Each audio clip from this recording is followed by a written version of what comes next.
Selamat siang. Unit Honda Karisma dan unit Honda Blade, dimana ini dilakukan penanganan khusus di bagian kompresi atau bagian ruang pembakaran. Tujuannya untuk membersihkan kerak sekaligus kotoran yang menempel di dinding kubah atau di celah-celah lubang exhaust sama lubang in. Tujuannya untuk mengembalikan performa, kemudian pengecekan di bagian seher dan ujung seher.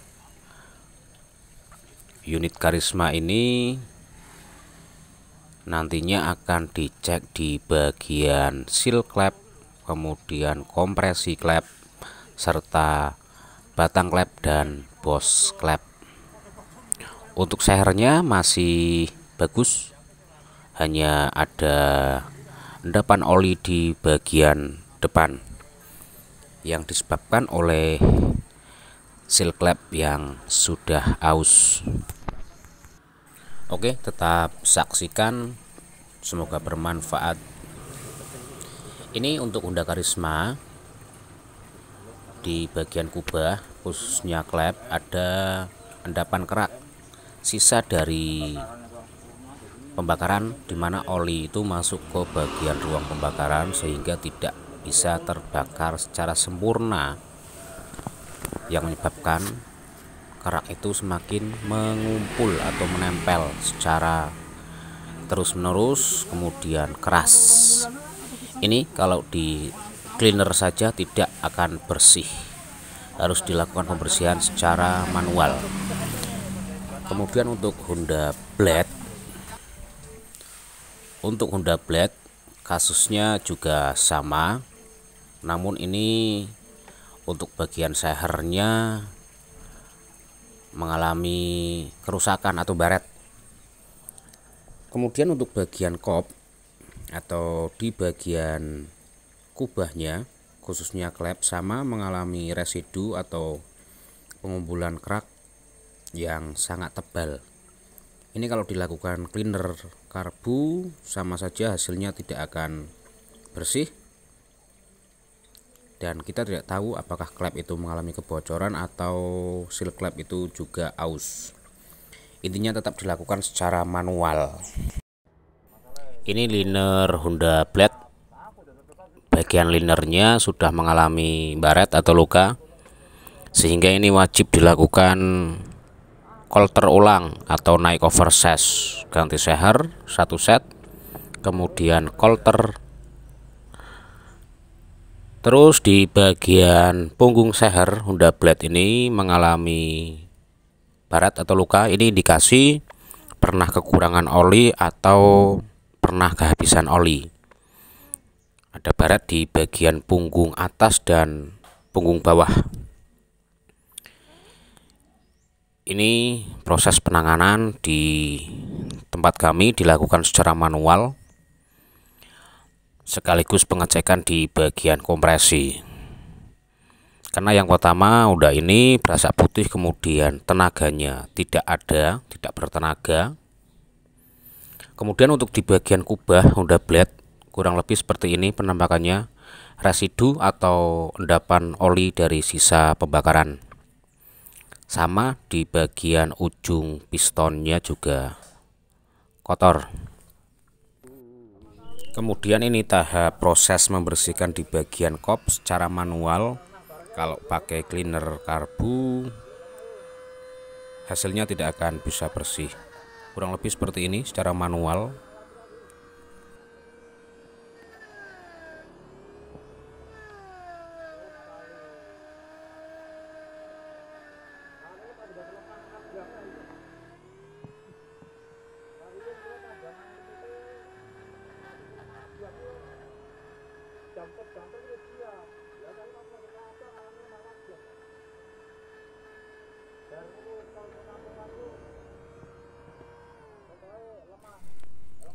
Kurang lebih seperti ini ya. Ini ada sisa kerak yang masih tebal.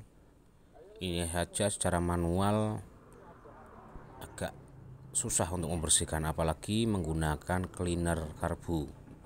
Itu saya yakin tidak akan bersih secara maksimal. Nah, ini keraknya.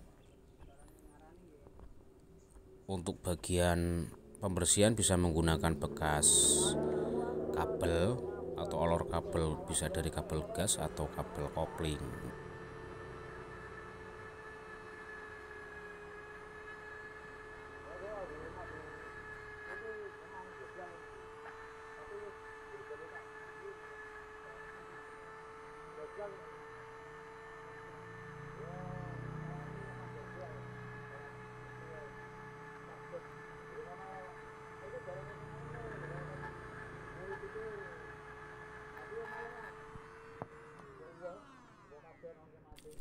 Kotoran yang menempel itu disebabkan yang pertama mungkin kebocoran kompresi, kemudian seal klep mengalami keausan sehingga oli itu masuk melalui celah batang klep.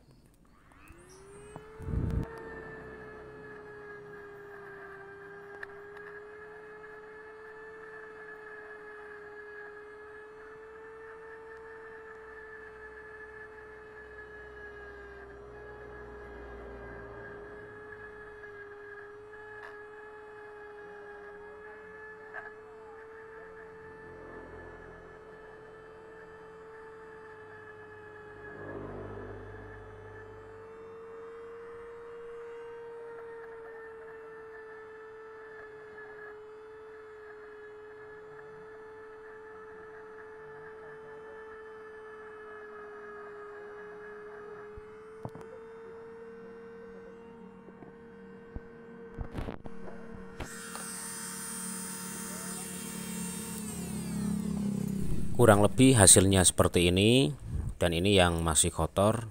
Jadi kalau misalkan hanya di cleaner karbu atau cleaner injeksi, itu kotoran di bagian ruang pembakaran ini tidak akan bersih secara manual, secara maksimal. Jadi harus dibersihkan secara manual. Nanti di bagian ujung seher juga sama, saya bersihkan secara manual. Tujuannya untuk membalikan performa. Untuk yang karisma ini tidak mengalami asap putih. Hanya yang pertama tenaga berkurang, kemudian busi cepat hitam, mudah basah. Untuk yang blade itu dilakukan penggantian piston. Untuk Honda Blade ini dilakukan penggantian piston, kemudian coulter. Untuk yang karisma tidak dilakukan penggantian piston karena yang bermasalah hanya di bagian kopnya, kurang lebih seperti ini. Ini untuk kop Honda Karisma.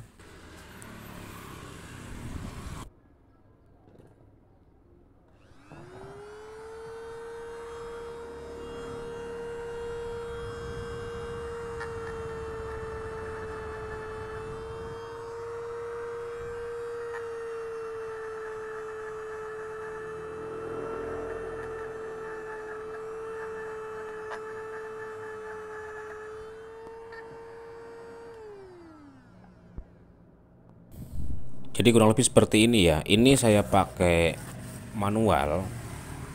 Itu kotorannya atau keraknya itu terlalu tebal. Jadi makanya saya sering bilang jangan lakukan semprot karbu atau karbu cleaner ke bagian ruang seher. Hasilnya tidak akan maksimal ketika kita menemukan ada kerak atau kotoran yang menempel secara keras seperti ini. Jadi lebih baik itu lakukan pembongkaran secara manual, bersihkan secara manual. Ini kan kotorannya itu tebal sekali, bisa dikatakan keras lah. Ini harus di scrub, kurang lebih kan seperti itu. Kalau hanya di cleaner atau carbon cleaner, itu saya yakin tidak akan bersih secara maksimal. Makanya ini saya bicara berdasarkan data dan fakta. Ini yang blade yang sudah saya bersihkan tadi, nanti tinggal finishing. Dan ini yang karisma dalam tahap pembersihan. Ini harus saya scrap dulu atau pakai mata cuner lah, supaya bersih di bagian payung klepnya, tapi jangan lakukan cuner di bagian kubahnya. Nah, bisa dilihat kurang lebih seperti ini.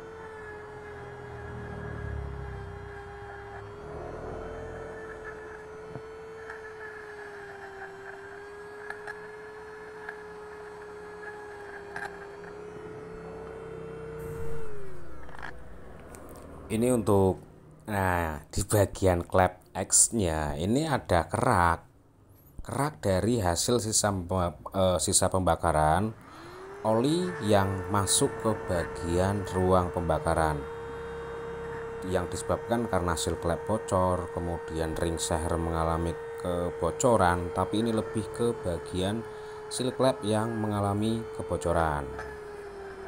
Jadi oli itu masuk ke bagian sektor ruang pembakaran, sehingga oli itu nantinya tidak terbakar secara sempurna dan sisa dari pembakarannya itu nempel di bagian kubah atau di bagian payung klepnya. Ini saya ganti pakai mata tuner untuk membersihkan bagian payung klepnya karena terlalu keras sekali. Kalau hanya pakai amplas tidak akan bersih.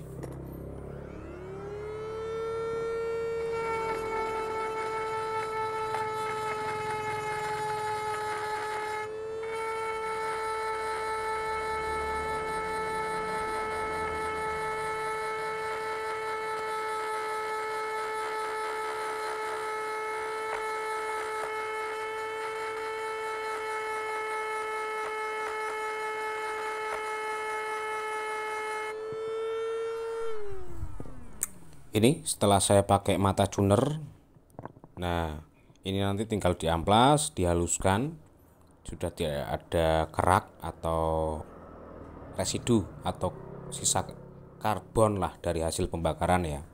Ini nanti tinggal finishing, bersihkan di bagian kubahnya, kemudian lubang X ini dibersihkan bagian keraknya, tidak usah diporting, hanya dibersihkan lubang exhaust sama lubang innya. Kemudian sekur ulang, ganti seal klep, dijamin performa motor itu kembali normal. Ini untuk klepnya macet.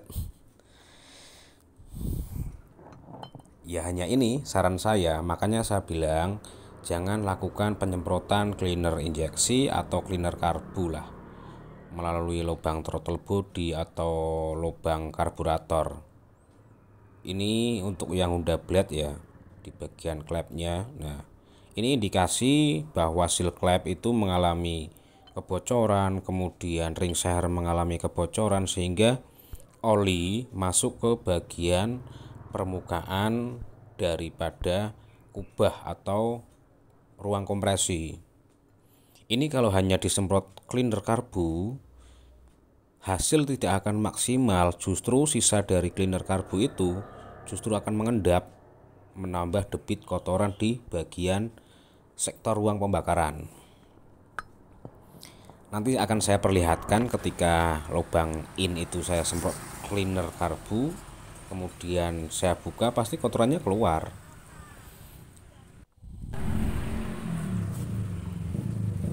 Ini dalam tahap finishing untuk Honda Blade dan Karisma. Untuk blade-nya nunggu kolteran.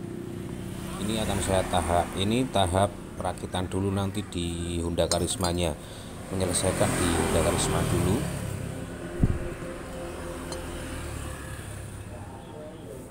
Nah, bisa dilihat ya, kurang lebih seperti ini antara nah inilah, ini akan saya semprot pakai cleaner karburator atau cleaner injeksi yang sering kita sebut itu. Nah, itu kalau mesin nyala kita semprotkan dari lubang filter atau lubang karbo, lubang throttle body dengan RPM tinggi, kemudian suhu panas tinggi, otomatis cleaner ini langsung terbakar. Ketika langsung terbakar, otomatis sisa karbon itu tidak bisa keluar secara penuh melewati lubang knalpot. Kenapa? Karena ada kerak. Berbeda ketika di bagian kubah ini tidak ada kerak, itu tidak ada hambatan sisa dari cleaner karbon yang terbakar gitu loh. Ya terserah monggo panjenengan bagaimana cara menyikapi, karena mekanik itu kan punya cara tersendiri, kemudian konsumen itu pun punya pemahaman secara tersendiri. Ini ya kurang lebih seperti ini. Ini saya praktekkan secara langsung. Nanti kalau ada waktu saya praktikkan langsung yang pakai carbon cleaner, saya masukkan ke ruang pembakaran dengan kondisi keraknya yang kurang lebih setebal ini. Apa yang akan terjadi? Apakah benar-benar membersihkan bagian ruang pembakaran, membersihkan bagian celah-celah yang ada endapan residu hasil dari sisa pembakaran karbon itu loh ya. Makanya saya sering bilang lakukan secara manual, bersihkan secara manual, berikan pemahaman kepada konsumen. Jangan hanya lakukan servis karbu, setel klep, intinya berikan pemahaman.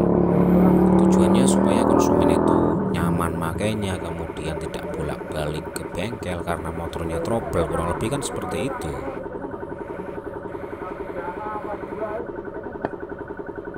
Ini hanya gambaran kecil mungkin. Ya semoga bermanfaat lah untuk siapapun dan dimanapun. Ini hanya contoh gambaran kecil saat penanganan di tempat saya yang saya lakukan secara manual untuk memberikan kepuasan kepada konsumen. Terima kasih, semoga bermanfaat. Selamat siang.